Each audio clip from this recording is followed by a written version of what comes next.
for joining me. Joseph Harvell, the man, the legend, the legacy.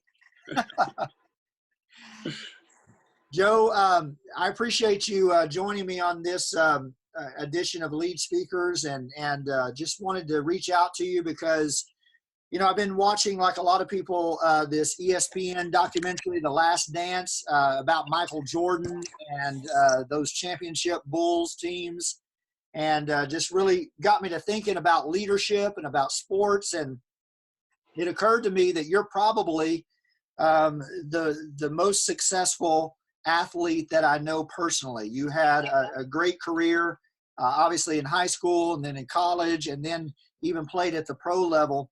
So I wanted to talk to you a little bit about that. But before we get started, let me also say that I really appreciate what you have to say about social issues, how you utilize your social media presence to speak out. Thank you so much for being a voice of reason in the divisive times. Now, I want to turn that around and thank you, Scott. You don't know how much it means to me and my family, and a lot of people on social media. Just to put it out there, bluntly, coming from a majority, a man of Caucasian skin color, things like that. And I said it a few months ago on one of your posts. I appreciate you. You're neutral. If it's something that the minorities can do better, you voice it. If it's something that the majority can do better, you voice it. So I want to thank you for that also.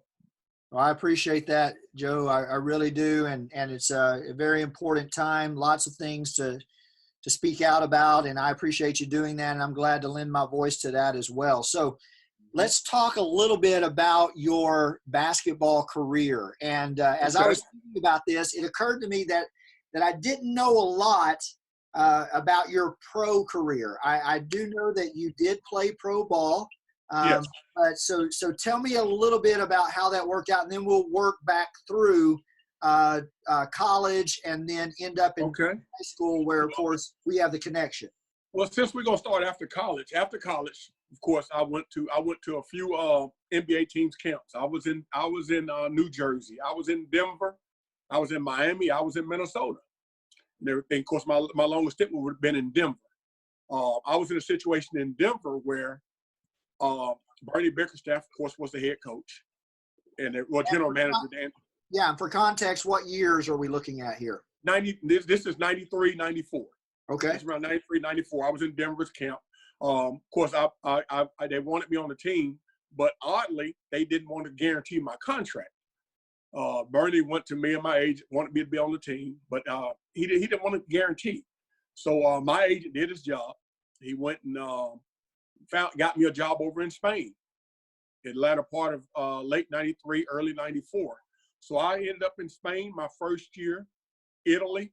After that, spent 3 years in Argentina. Wow. And I spent a year in Israel. I spent a year down in the southern tip of Israel in a little town called Eilat. Right there on the Red Sea. It was great. Then I went back to Argentina after that. In 99, I had an injury. I injured my calf. My son was born, and I decided to go ahead and hang it up in 99. But that's the tail of it. Yeah, so you're looking at about a 6-year career there. Correct. Playing ball, and you got to see the world. What an experience that must have been. I tell you what. My first time, 93 was the first time I would say I've even been out of the country, other than a couple of days. I was able to live, learn the culture. Spain taught me a lot. It's just the mind frame, the thinking of someone outside the U.S. Spain is actually pretty much modern. It's a modern country compared, to a lot. I went to Argentina, and I had to stand back a little bit. Argentina is actually considered a third world country. It's like you just step back in time, maybe 30, 40 years when you get to Argentina. But I tell you what, I would go to Argentina any day. I mean, the people are genuine. The people are, I don't care. You can be a millionaire. You would never know it. It's like me and you talking on the phone right now. Yeah. I mean, that's the type of people they are. And that's the type of people I would like to meet here. I would like to say that I actually affiliate myself with here. Now, Sure. Israel, I tell you what, Scott, I'm gonna tell you this story. Okay. I went over midway. I say midway. I didn't start the season in Israel because my league in Argentina hadn't finished up. But my first game was we traveled to Jerusalem. We bused. It was about a 3-hour bus ride from my town I played in. And when I tell you what, when we reached Jerusalem, everybody was listening to music, this and that. When we hit Jerusalem, it got quiet. It was, you felt the spirit. You knew where you were at. How about All that? the players got quiet, and I looked around, and I looked out the window. Hey, it was there. We were in Jerusalem, and it's a feeling that comes over you guys when you're actually on that land, the Holy Land. You know it, and I really did appreciate that. The time I spent, the 9 months I spent in Israel, learned a whole lot. I really did. Very cool. You mentioned Madrid or Spain. I've been to Madrid one time, and I was just so impressed with the beauty of that city, Yes. the beauty of the people. I joked with someone, if there are ugly people in Spain, I don't know where they're keeping them. I didn't see them either. I did not see them either. I mean, everyone was genuine. I must say. Right. Everyone Yeah. was. Yeah. And so, I tell everyone here that I speak with, it's not until you're out of the country to where you actually realize what's going on in your country. yeah. That's a short statement, but it's a big statement. I was able to watch CNN international news. Right. And you actually see what goes on in the States. And it's a whole lot that goes on in the States that we actually throw a blanket over. Absolutely. Absolutely. Well, that was an interesting kind of way to see the world as a professional basketball player. I imagine the experiences you had were created some great memories. In your limited interactions with the NBA, were there during that era, who were the most famous or the best athletes that you were able to interact with, meet, etc.? Oh gosh, I'm gonna just tell you, Michael Jordan. MJ. I'm gonna just tell you this little story. Okay. Played MJ in a preseason game. Coach asked me. I was like the second man off the bench.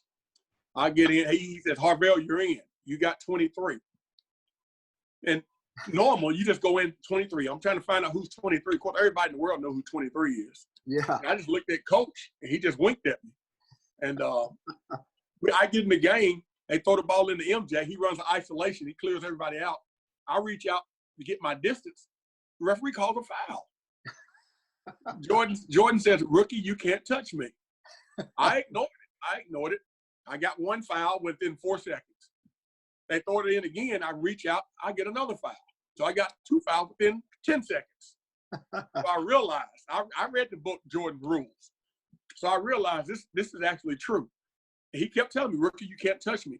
He gave me 12 points in about 4 minutes. That's never happened to me before in my life.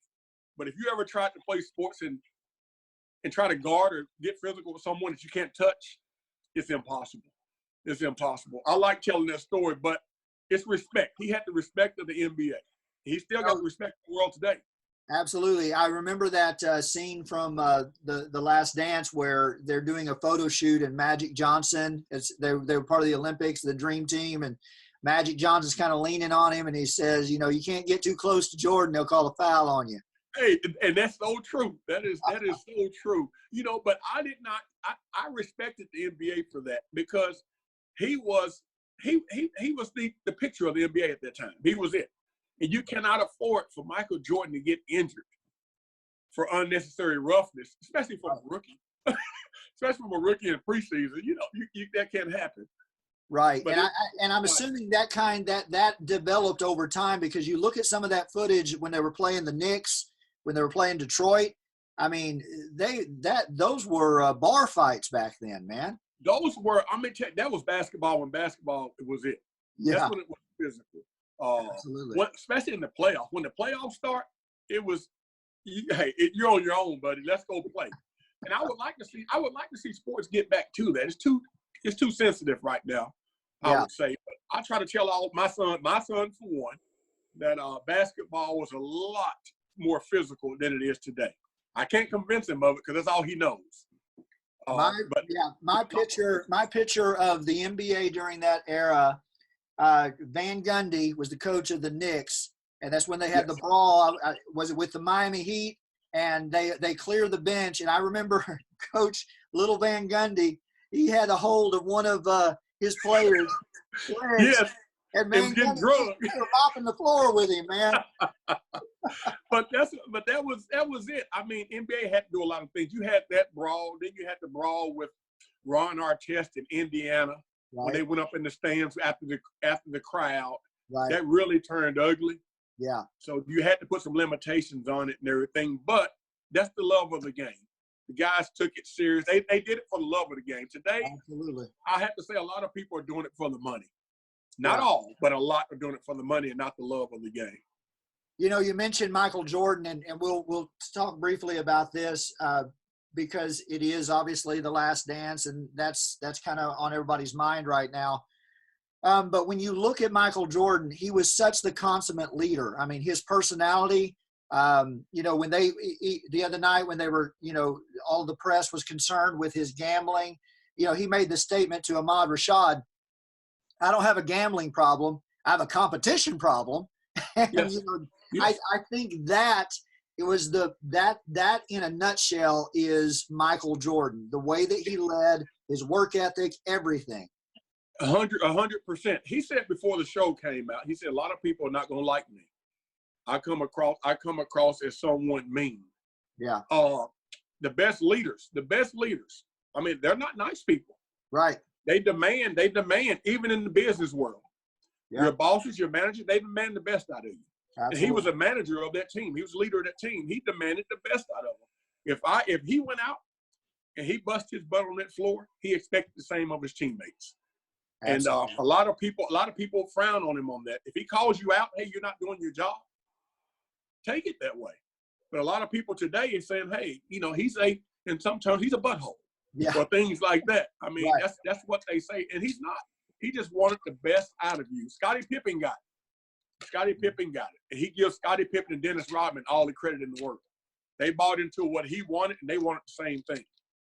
Yeah, and I think that's a testimony, again, to his leadership. Two personalities as radically different as Scottie Pippen and Dennis Rodman both earned the respect of Michael Jordan, and he was able to lead them on their terms and to get the best out of them. And that says a lot. That's the truth. That's the truth. And that says a lot of him getting to know that personality because, you know, you can't approach one guy the same as you did this guy. You got to approach him in different ways to get across to him. And Michael Jordan got that. He told Phil Jackson, hey, the guy needs a break. Give him a break. You wouldn't have done that to any other teammate, but that was Dennis Rodman you were dealing with. And he came back and he was better than he was when he left. That's exactly what it was about. And so that was your pro career. Let's move back to your college days now. You played for Ole Miss, correct? Yes.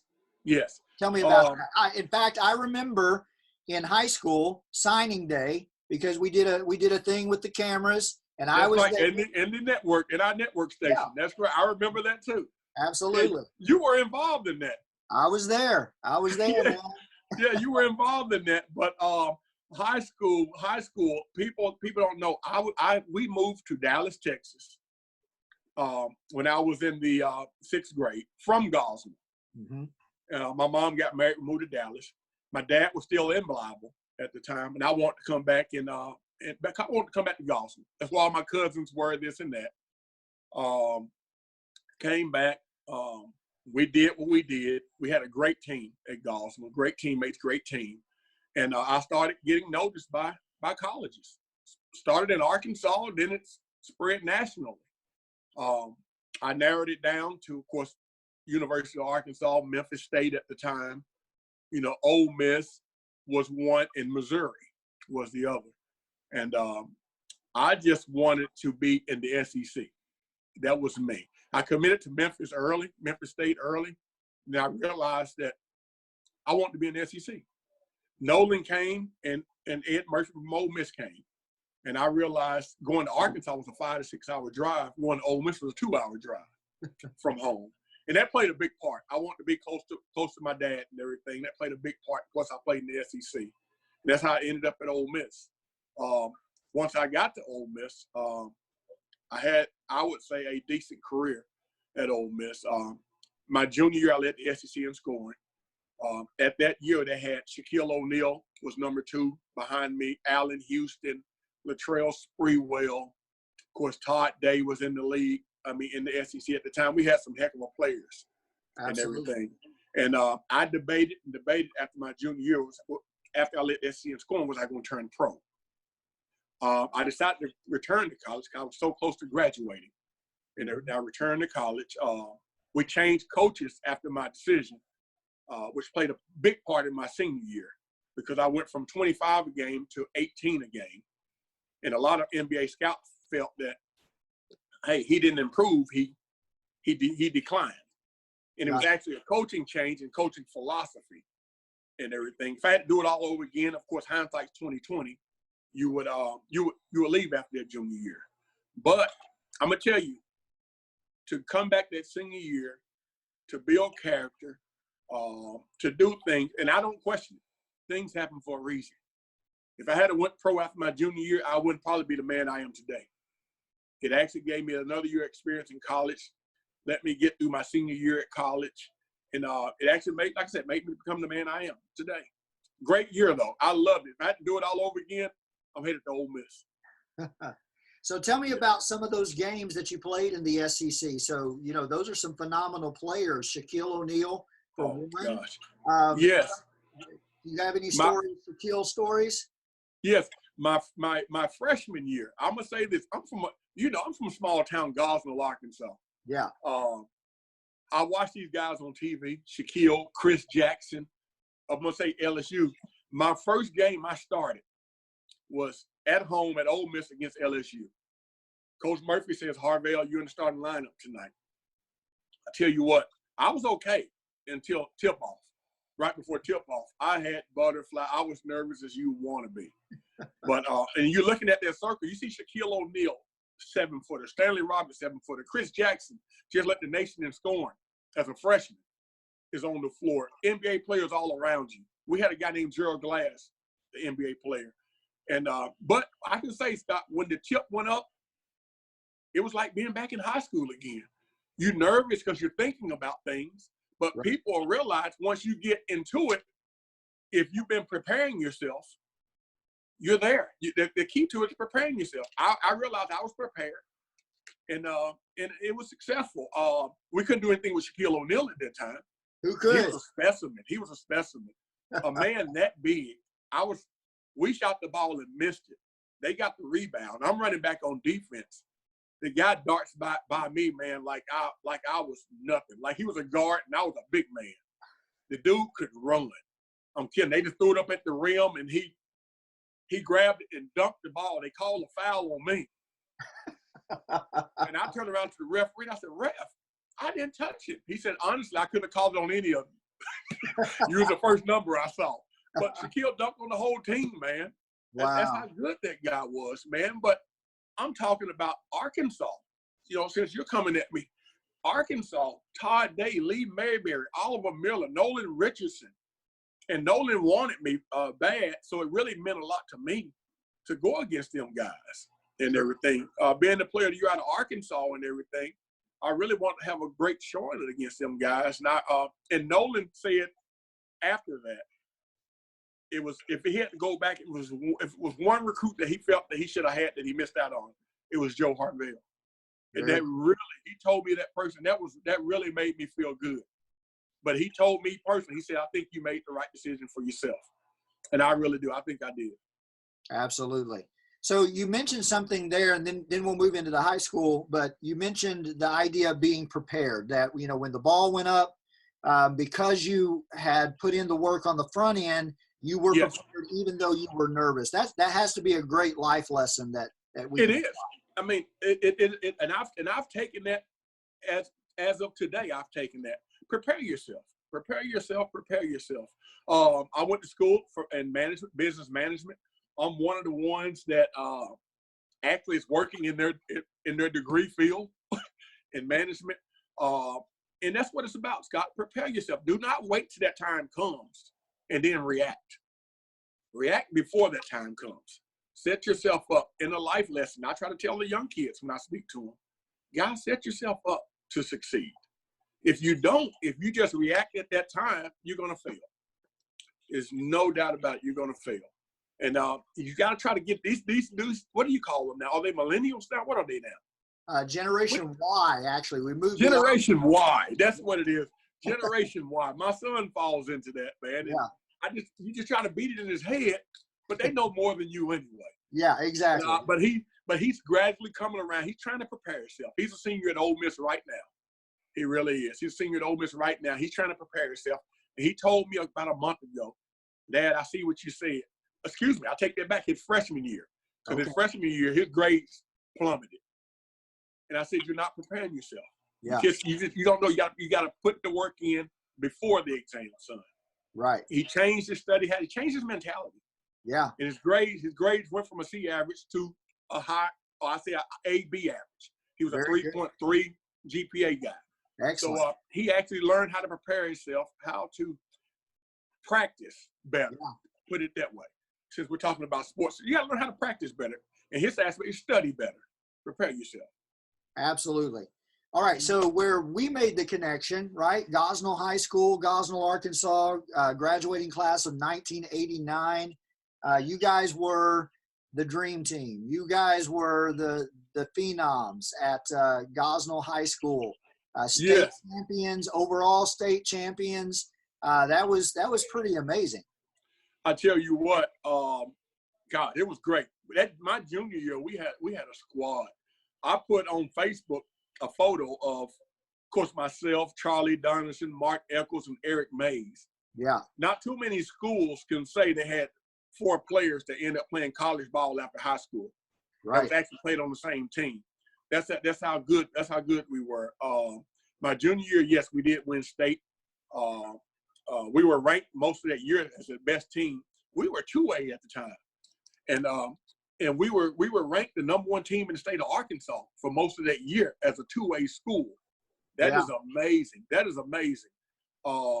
We did have the opportunity to win state that year over Dardanelle, tough team, and everything. But Scott, what was so bad about it? It was great, and it was bad because we should have been back-to-back state champions. Yeah. You know, just to put it honestly, we should have been back-to-back state champions. We missed that one ingredient at point guard from the year before, Patrick King. Yeah. Who had that? He had that attitude. He was our leading point guard. He was a defensive guy, and you realize that next year, hey, how important he was to the team. I didn't mention him in the 4 that went to college, but that guy was probably the most important piece on the team for us. Absolutely. And it showed that senior year. But Gosnell, God, it was great. It really was. And you mentioned all those guys' names, and of course, it's really a point of pride for me that you guys were my classmates. We graduated together. That was really, really a cool deal for someone like me that obviously wasn't into sports at all, but had the opportunity to be close to it because we had the TV station, was able to practice calling some games and things like that. So it was a lot of fun for me. Yeah. I really appreciate all of those opportunities. So what were some of the memories that you have, some of the lessons from high school? From high school, I'm gonna be honest with you, a lot of the students who went to our high school, it was all from the Air Force. Let's just be honest with you. And what I've learned from high school is how diverse our high school was. Scott, me and you got along when we spoke. Yeah. I mean, we got along with everyone. I tell people this all the time. The whole time I was in high school, I did not see racism. I did not see the difference. We'd go to the cafeteria and eat together. I did not see this.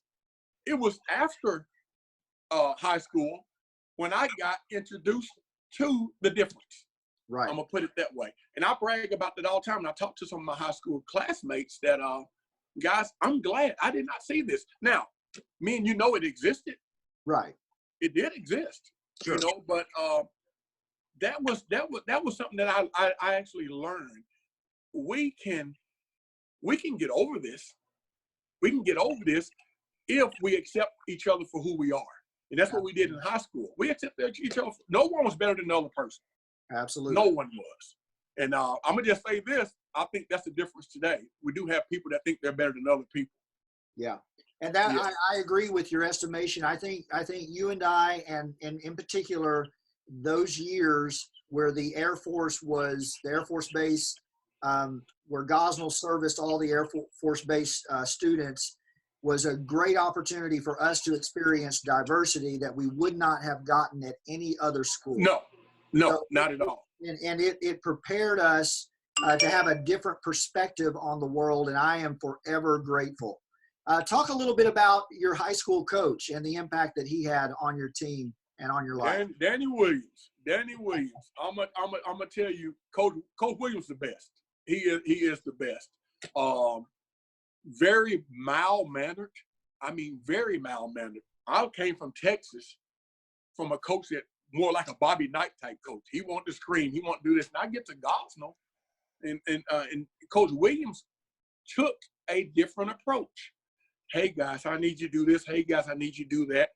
And very offensive-minded. He knew what talent he had.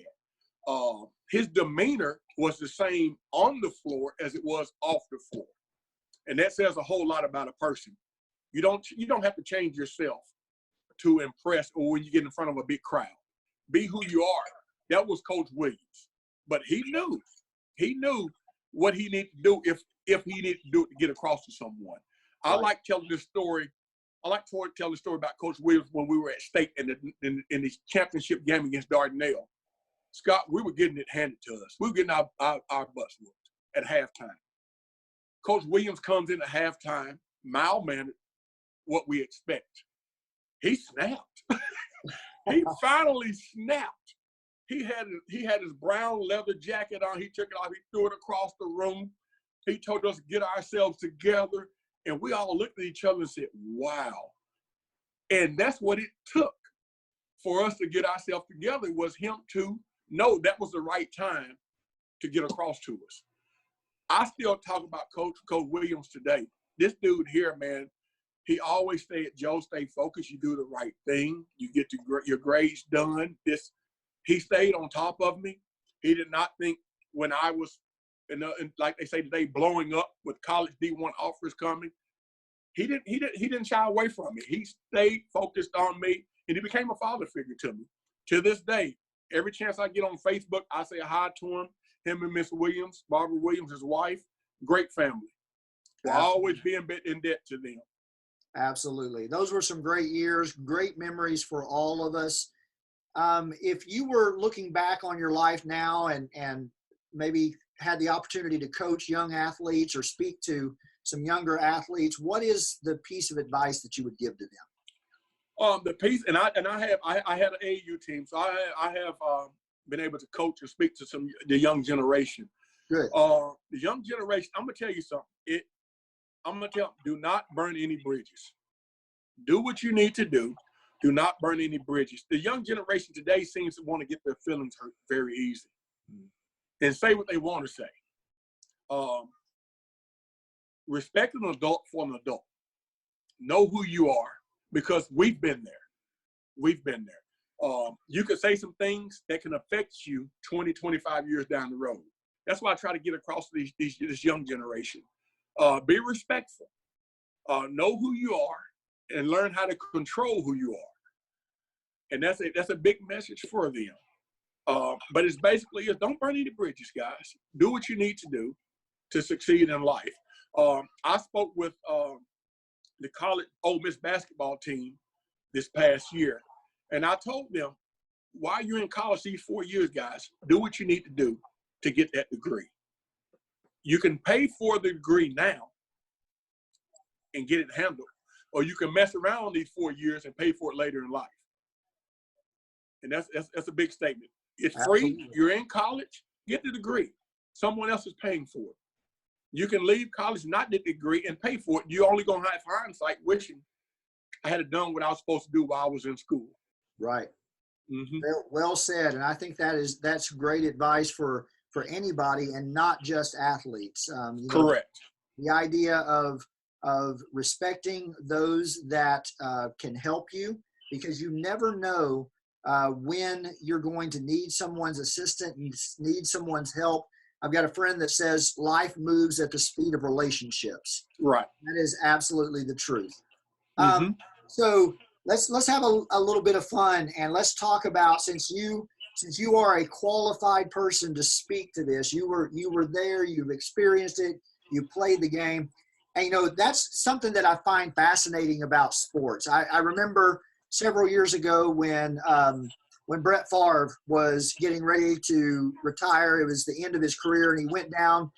He played with the Vikings, and it was that championship game where the Saints just absolutely pummeled him in that game. And afterwards, he's in the news conference, and the reporters are asking him questions about why didn't he do this, why didn't he do that. And it occurred to me, these reporters asking these guys questions couldn't do for 5 minutes what these guys are doing on the field and on the court.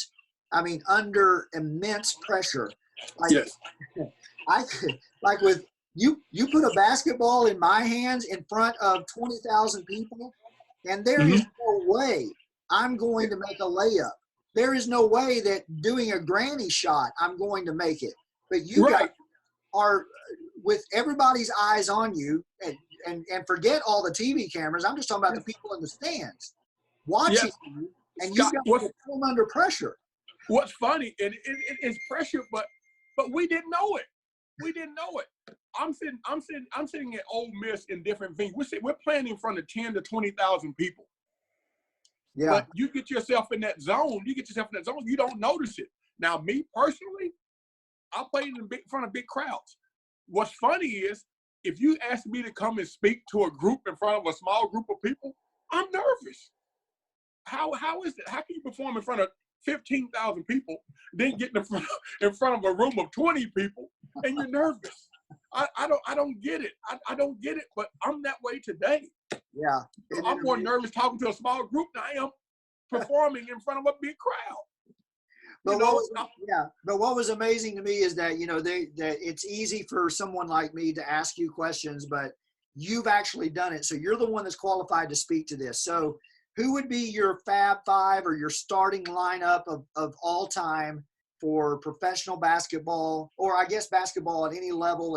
If the president came to you and said, Joe, our national security is on the line, and the only way we can solve this is with a winning basketball team, and you have access to every player that's ever played, who would be your starting five? Scott, all time. I have it on my wall in my office. I don't know if you can see it right over there.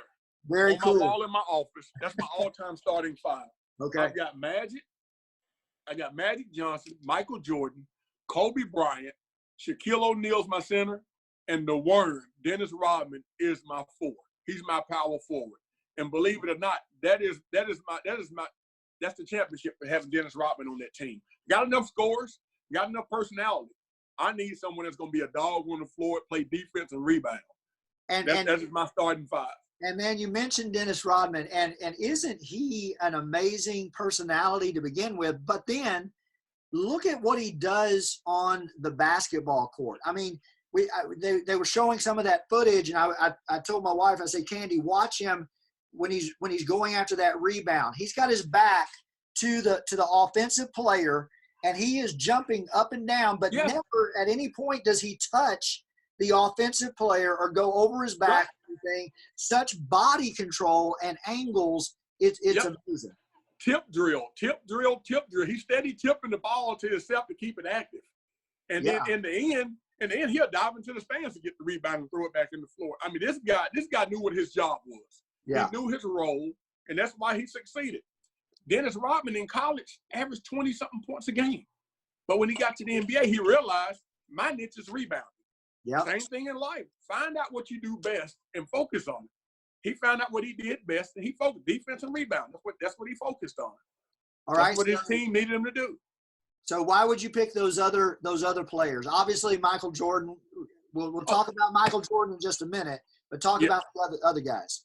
Well, Magic Johnson. Magic Johnson. You're talking about true leadership, personality, which every team needs is personality of someone that a team can respect. Kobe Bryant, Black Mamba. In his prime, he couldn't be stopped. Yeah. The dude, he marketed his game after Michael Jordan. Yeah. He pretty much accomplished it. He became Michael Jordan of his time. I agree. Shaquille O'Neal, I'm gonna just put it bluntly, no center could stop Shaquille O'Neal in his prime. Too big, too strong, too fast. I'm talking about Wilt Chamberlain, Bill Russell.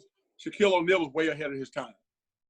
And then you finish with, in my opinion, the best basketball player to ever play the game is Michael Jordan. And let's talk about that. Let's talk Yes. about Michael Jordan. So the conversation, right, between the younger generation is LeBron or Jordan. But, of course, I think Kobe should be in that conversation as well. So Jordan, Kobe, or LeBron, who's the best and why? Okay. I always talk about my top three. Okay. I'm gonna go backwards. LeBron's my number three. Okay. LeBron's my number three. Kobe's my number two. MJ's my number one. LeBron, a beast. 6'9", guy that can play point guard, do it all strong. Finally developed a consistent jump shot that he didn't have early in the league. What sets him apart, I'm going to compare him to Kobe right now. What sets LeBron apart is his size, than Kobe. But what sets Kobe apart from LeBron was his overall skill set. LeBron played defense too, but Kobe played defense. Kobe took over a game when he had to. LeBron has a tendency to not take over a game when he has to, because his skill set's not there as far as the outside jumper, things of that nature. If LeBron can't get to the hole, he's limited. That's what sets him apart from Kobe.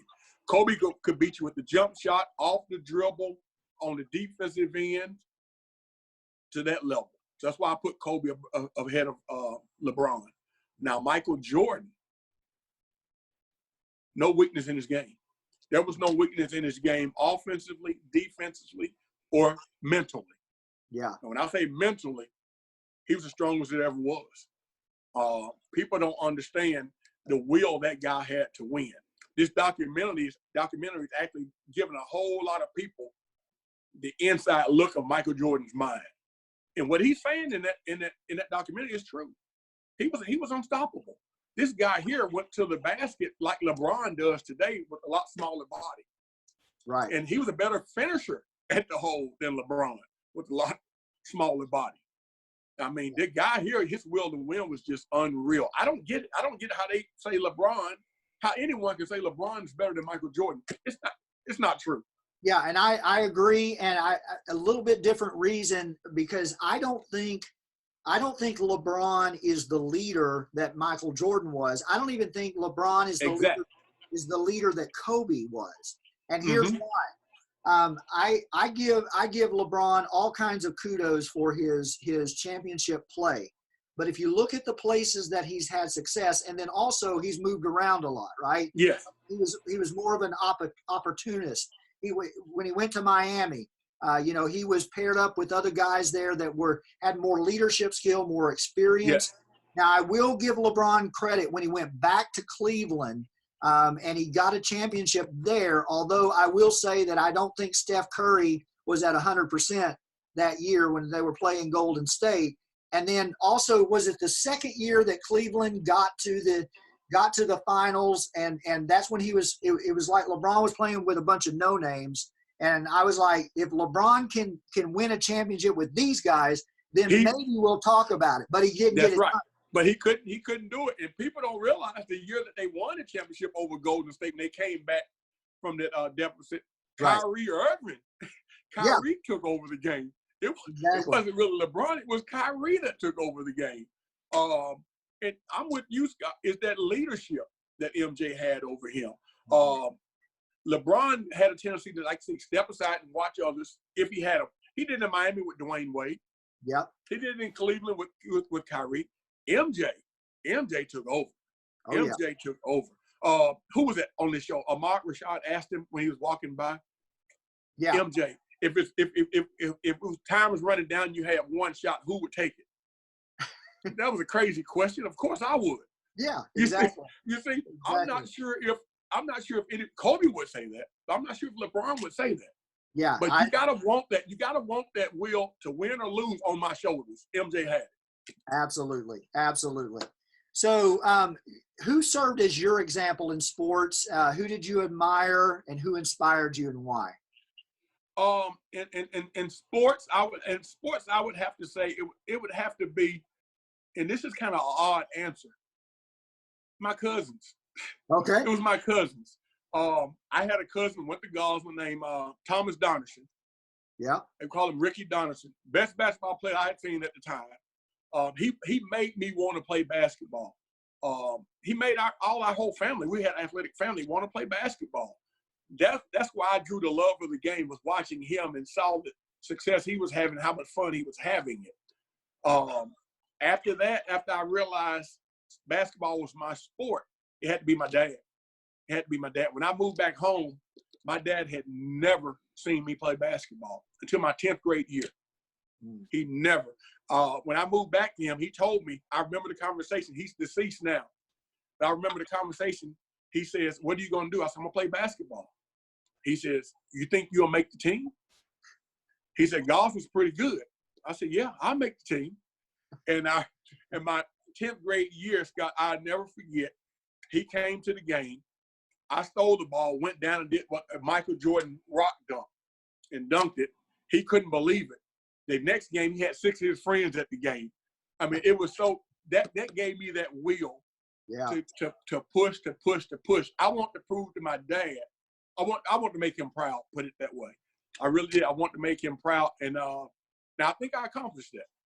Absolutely. And I'll just add to that, a lot of people have their glory days in high school and college, and you certainly did that. And you were a pro, but Joseph, just kind of observing your life from afar, you have a beautiful family, you have a strong work ethic, you work hard, and it's obvious that your dad, your family, instilled values in you, and thank you for being a good example. Because yes. I know a lot of athletes you can't say that about a lot of athletes. You can about many, but not about a lot. And right. But I can certainly say that about you. So thank you for that. Looking back, what would you say is your best moment? What was your toughest moment in sports? And what did you learn from those moments? My best moment in sports was opportunity. When I say opportunity to see the world, for one, to get to meet different cultures. It kind of molded me into what I am today, and just the economic side of it. It opened doors. It opened doors for me that the normal person without sports wouldn't have those doors open for them. It was God-given talent. I thank him for it. I thank him for it every day. I'm just glad that I was able to do something with my God-given talent positively. Mm-hmm. A lot of people have it and they don't do anything with it. And but that would have to be my best part of sports, was molding me into the person I am, seeing different cultures and the life opportunities that it provided for me. As far as my toughest time, my toughest time would have to be, as far as sports, it would have to be not sticking in the NBA.